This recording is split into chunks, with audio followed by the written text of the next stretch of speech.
Great, thank you. I'm Elizabeth Rigby from George Washington University. My co-author for this chapter will be Jerry Wright, who's very sorry he couldn't be here at the last minute. He had a family member with an illness and decided it was better to stay home. But he is expecting me to bring back your feedback and let him know. So this is joint work. And we're looking at the policy consequences of polarization. And we're looking at the case of state redistributive policy as sort of our laboratory for trying to understand why this matters for policy outcomes, not just policymaking processes, which is obviously excellent work that demonstrates polarization matters for policymaking. Does it matter for policy outcomes? So we know that there's these co-occurring national trends of greater party polarization, increased income inequality, and the retrenchment of the American welfare state, basically the shift from direct benefit programs to kind of market-based, work-based programs. And accounts of these political developments often draw these linkages. Party polarization leads to gridlock and policy drift, which leads to a systematic disadvantage of those with less power and less organization, and particularly those that my research focuses on, which is representation of the poor. So you already saw this today, and I will show you again this dance of inequality figure, McCarty, Poole, and Rosenthal, that shows this very high correlation between political polarization at the national level in Congress and income inequality at the national level. And at the same time, they also show a correlated trend that's declining at very similar rates of the minimum wage, of a state, and kind of top marginal tax rates. And McCarty, in a separate chapter, says that although it's not conclusive, the evidence seems to point strongly in the direction of a conservative effect of polarization on social policy. So this made me really interested in better understanding polarization.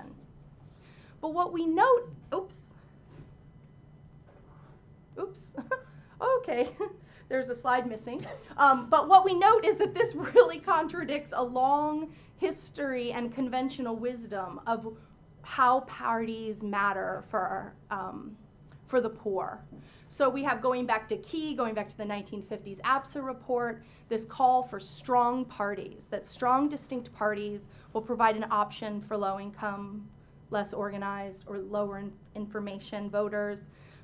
And this has been reinforced with some of the research looking at class-based political parties that tend to deliver greater welfare benefits. These are a little bit older literatures, but there's this argument that if you have polarized parties, you're more likely to have one party that's over on the left pushing for redistribution or other benefits to the poor. So I will argue that both logics could apply. Polarization can lead to gridlock and blocking that impedes policy change and may increase the likelihood that at least one party represents the poor. And we think that further elaboration of the policy consequences of polarization are needed because of these two kind of conflicting logics. But these efforts are hindered by the near exclusive focus of Congress and congressional policymaking. There's no question that these trends are moving together at the national level, but that may have something to do more with overall American political development than it does the actual mechanisms by which polarization would impact policy. So we look to the states, as everybody on this panel does to some degree, as a vantage point for assessing the policy consequences of polarization. Okay, and specifically redistributive policy. Redistributive policies have been a long-standing laboratory for research on American politics and policy, really central often to the political debate between the two parties. Recently, we've seen an increasing importance of income in shaping mass partisanship and vote choice. And this is particularly pronounced for redistributive policies, where we see the largest income gaps in policy preferences on redistributive policy issues. Oh, there's another slide. Oh, here's our slide. This is the conventional wisdom that strong and competitive parties will define issue bases that would promote representation of less powerful people. Okay, great. So back to the point I wanted to make. I apologize. I revised the slides at the last minute and actually made them worse, much like nonpartisan political reform. Okay, so largest income gaps in policy preferences on redistributive policy issues. Ignore that. Here we go. This is aggregated to the state level. This is the lower income, the middle income, and the high income third of the population in each state. Their policy liberalism on economic redistribution, with to the right being more liberal, which I realize is problematic. Low-income people are more liberal on these issues than middle-income and high-income within each state. We don't see that on social issues. Actually, you see the reverse, and there's much more overlap. So this is a good laboratory, we argue, for trying to understand kind of who's getting what. So we're arguing that to understand the policy consequences of polarization, you need to focus more directly on partisan dynamics. And telling people who study polarization to think about parties sounds really ridiculous and ironic, because polarization is simply the distance between the two parties. But what I want to tease apart is these separate constructs of polarization, the distance, versus legislative ideology, where the party system is positioned on the ideological continua, and party control, who's actually controlling the legislature. And for policymaking, the governor actually plays a key role as well. Okay, so this is just an illustration of alternative party systems. If you think about Congress being polarized to that degree with the Democrats and the Republicans, you could imagine different configurations in different states in which you could have a less polarized state A. You could have a state B with about the same amount of polarization, but over to the right, that may produce slightly different policy outcomes. In states B and C, the Republicans are in the same place, but the Democrats are in a different place. You would expect state C to return more redistributive policy, less policy retrenchment. And it's possible you could even have a state more polarized than Congress. So we think, and it may matter even more of who's in control. So if you imagine these little circles are just which party's in control. We know that which party's in control in Congress matters for policy outcomes. So that may shift the relative emphasis of the two states, just as it would if you imagine these different outcomes. It may shift a little bit what you would expect that party system to return in terms of policy. Okay, so we don't expect polarization to have a direct effect on policy, not a consistent liberal or conservative effect in more polarized states. But we expect polarization to matter alongside and in combination with these other aspects of state party systems. In particular, legislative ideology, where on the continua this polarization is occurring, and patterns of party control.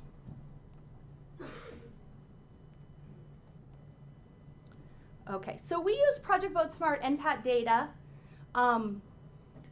We looked at 225 different surveys administered to candidates for state legislature, governor, and Congress in different states over many years, and pulled out responses from about almost 20,000 people running under a Democrat or Republican label, selected 87 frequently asked policy questions that were asked of at least half the candidates, and then used imputation to fill in the missings, which were maybe because those questions were not asked on that survey.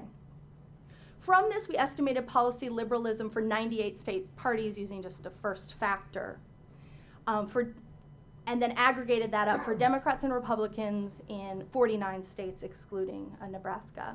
We weight the cases for non-response by if you're an incumbent, how close your race is, how extreme your district is, a few factors like that. It doesn't make a big difference with the aggregate scores, which may mean we're not capturing non-response, or it may mean that that there is a truly not as much of a difference. And then from that, we just calculate party polarization, the distance between the Democrats and Republicans, and the legislative ideology, which here we have is the weighted mean of the Democrats and Republicans based on the relative share of the legislature that each hold. Okay. So we have state party polarization scores that range from a low in Rhode Island and Louisiana to a high in Colorado, Texas, and California, pooled over this time period. This is the distribution. But this is more what I want to talk about today, is polarization in the context of the party system. So what we have on the x-axis is party polarization. So over there you see California, very polarized. To the left you see Rhode Island, not as polarized. But what you have on the y-axis is you have the states aligned by the legislative ideology. Liberalism, so high is more liberal, and low is more conservative. And then they're just colored. This doesn't capture, this is about if half of the time they were under unified Democratic control, they'd be blue, and unified Republican, they'd be red. So if you look over at California and Texas, California is a little more polarized than Texas. But that might not be why they're producing different kinds of policies. It seems more likely that they're producing different kinds of policies because they're polarized at a different place on the ideological spectrum and they're controlled by different parties. And that is what we want to try to get at, how these factors may all interplay. Okay, so our analytic strategy is to estimate random effect models. We're going over 12 years for the 49 states, cluster the standard errors, have year fixed effects, and we control for the initial policy level in 1996. And this, of course, absorbs some of what is long-standing about the state party systems. Hopefully it also absorbs other omitted variables. But it also provides kind of a more conservative test. So we're not just saying, do you have more redistributive policies? We're saying during this 12-year period, we're looking at which direction did you shift in. So if polarization produces a conservative bias, we should see more polarized states shifting in a conservative way. And we estimate the models for these 8 redistributive policies ranging from welfare eligibility, minimum wage, to the capital gains tax rate, the top marginal tax rate. This is not because we theorize different outcomes. What we're looking for is effects of polarization that would be found across a bunch of policy areas. We think those are the ones that we should generalize from. Okay, so these are the redistributive policies. In the interest of time, I'm not going to go into that. Our independent variables, we have party polarization, legislative ideology, and Democratic Party control, as the 3 I've talked about, and a bunch of context variables, including citizen ideology, I want to say. So we're looking at party ideology over and above that, income inequality, race, the bias in the vote turnout, etc. Okay, so just bivariate associations. Polarization is a little higher in the more conservative party systems, and sorry. When polarization goes up, the party systems are a little more conservative and a little less likely to have Democratic Party control. But what I really want to call your attention to is rows 4 through 11, which are the 8 policies. You see some correlations, more polarization, you have higher welfare eligibility, but you have a lower corporate tax. You don't see a real clear, consistent pattern. In contrast to legislative ideology, when the parties are situated more on the liberal side, you see more generous redistribution on all 8 indicators. And for Democratic Party control, when you have more Democratic Party control, you see it for almost all and at least positive for the others. So this is a foreshadowing my conclusion, which is ideology and Democratic control matters more for party, for policy outcomes, and polarization just sort of plays into those dynamics. Okay, so here we find no consistent sign and no significant effect of party polarization across all 8 outcomes. And everything else is in that model, year fixed effects. This is just. We add legislative ideology, and we in a separate model I'm not showing you, and then we interact them here, and we find for 4 of the 8 outcomes, you have a positive coefficient for legislative ideology and then a negative interaction. And what this says is that legislative ideology, legislative liberalism leads to more redistribution, but less so in when polarization is higher. So this is a crisp finding here on the top marginal tax rate. So for a conservative party system, 1 standard deviation below the mean, if there's low polarization, you would expect the change in that top tax rate over this time to go down, lowering those rates, which would be considered a retrenchment of a hearty welfare state. And if there's low polarization, but you're over in the Liberal Party system, it would go up, and without much change in the others. So this is consistent with a story of gridlock that we do find for some of the policy outcomes. But for a lot of the policy outcomes, we also find this kind of interaction where there's change in both low and high polarization states, but it consistently is this pattern of change. So if you wanted redistribution in a conservative party system, you'd want polarization. So you have at least one party further out to the left. If you want redistribution in a liberal party system, you don't want to have polarization. You want them both there on the liberal side, working together, expanding redistribution. Okay. And then we find this same dynamic really strongly when you interact both with party control. So polarization in Democratic Party control is significant for at least half of the outcomes with negative coefficients for most of the others. Legislative ideology and Democratic Party control is positive and significant for all but 1 or 2, I think, and positive for all. And these are very robust findings. It's very rare to find consistent patterns across a whole lot of policy indicators when you test this way, and so I really put a lot more weight in them. And what this means is for most of the policies, or for many of the policies, for half we saw polarization and party control interacting, like the top marginal tax rate on the left. And what this means is as Republican, I think the easiest way to explain it is you really see the deviation at the low end of polarization. Sorry, I can't point. Low end of polarization, you see party control really mattering, but not as much at the higher. We don't find that for all of them, which I'm showing you the minimum wage just to remind you that we don't find polarization interacting with party control for all the indicators.